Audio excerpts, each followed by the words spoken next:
Salve rapaziada, tudo bem? Professor Wesley. E hoje a gente vai fazer uma questão de sociologia. Peço a vocês que vocês nos sigam nas redes sociais, que vocês se inscrevam no canal, compartilhem, comentem, curtam e ativem aí o sininho para que vocês recebam as notificações, beleza? Bom, levando sempre em consideração, né, nosso caderno aí de questões, tá, da prova azul, caderno azul da prova do Enem de primeira aplicação.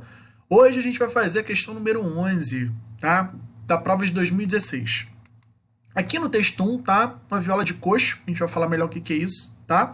E no texto 2, tá dizendo o seguinte: a eleição dos novos bens, ou melhor, novas formas de se conceber a condição de patrimônio cultural nacional, também permite que diferentes grupos sociais, utilizando as leis do Estado e o apoio de especialistas, revejam as imagens e alegorias do seu passado, do que querem guardar e definir como próprio e identitário. O texto chama a atenção para a importância da proteção de bens que, como aquele apresentado na imagem, se identificam como. Galera, é uma questão sobre memória e patrimônio que vai ter muita incidência na prova do Enem, tá? A gente vai ter aí 5 questões de patrimônio das 46 que a gente tem de sociologia nas últimas 5 provas do Enem primeira aplicação, ou seja, 10,8%, né, das questões são aí da temática do patrimônio, né? Afinal de contas, o que é o patrimônio cultural brasileiro e mais, o que é o patrimônio imaterial? Quando a gente fala de patrimônio, a gente pensa logo no valor, né?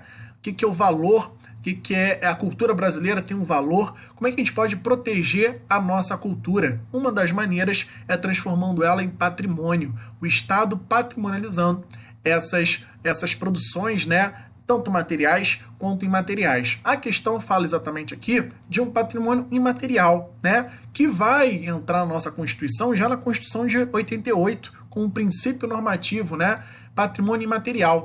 Mas só 12 anos depois que a gente vai ter um programa específico de patrimonialização de bens imateriais, de bens simbólicos, né, com o nosso PNPI, Programa Nacional do Patrimônio Imaterial, Decreto 3.551, do ano de 2000, tá? Então, o que está dizendo? O que seria aí esse patrimônio imaterial? Proteção de bens, né, imateriais.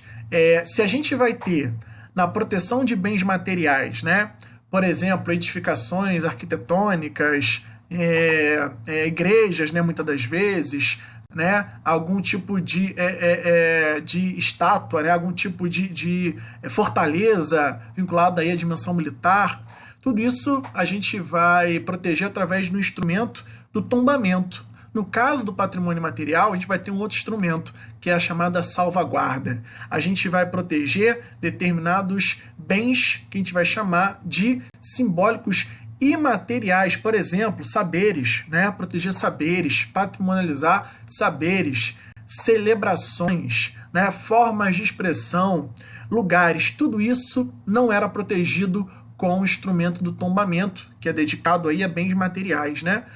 Agora sim, com a salvaguarda, com o Programa Nacional do Patrimônio Material, a gente possibilitou a proteção desses outros bens.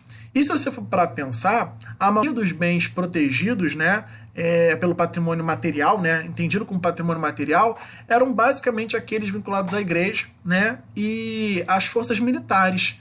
Então você tinha aí, digamos assim, uma matriz europeia, portuguesa, digamos, se sobressaindo, né, das manifestações que não tiveram as suas edificações, como as manifestações de matriz indígena e matriz afro-brasileira. Então veja, a proteção imaterial dos bens também de alguma maneira vai proteger, né, vai diversificar a atuação do Estado na proteção do seu patrimônio, beleza? Tá?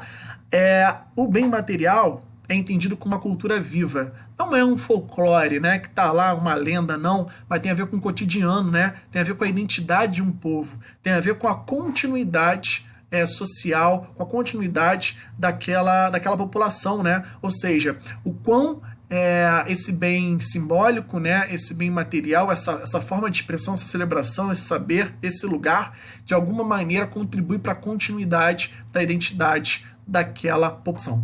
Beleza? Portanto, ao valorizar digamos, patrimônios, né, celebrações, enfim, saberes de origem afro-brasileira, de origem indígena, você vai ter uma afirmação aí de uma diversidade sendo atestada pelo Estado brasileiro. Tranquilo? Beleza? Bom, quando a gente fala então da viola do coxo, na verdade está falando do saber, de um saber tradicional de criar essa viola de coxo, tá? Então veja, é um modo de fazer viola do coxo que na verdade foi protegido, né, no Livro dos Saberes em 2005, um dos primeiros a serem protegidos. O texto chama atenção para a importância da proteção de bens que, como aquele apresentado na imagem, tá? Um modo de fazer viola de coxo que gera identidade, que gera comunhão, que gera, digamos assim, um sentimento de pertencimento àquela comunidade, tá? Por isso precisa ser protegido, para ser passado de uma geração para outra, porque é uma cultura viva, né? Não pode ser perdida, tá? Se identificam como artefatos sagrados? Poderia ser, mas não é o caso da viola de coxo, tá? Heranças materiais, não. Heranças materiais tá aí vinculada a outro tipo de proteção. Objetos arqueológicos, também não, também está vinculado aí a elementos lá do patrimônio material. Peças comercializáveis, também não é o caso, né? Gabarito, então, pra gente, falando aqui do modo de fazer viola de coxo, conhecimento tradicional, conhecimentos tradicionais naquele modo de fazer. Por isso que é um bem, um patrimônio, né, imaterial, que tem a ver com o modo de fazer. Gabarito, então, letra E, tá? Peço a vocês que vocês curtam, comentem, compartilhem, que vocês, por favor, se inscrevam no nosso canal, beleza? E acione o sininho para que vocês recebam as nossas notificações. Beijo no coração e até a próxima.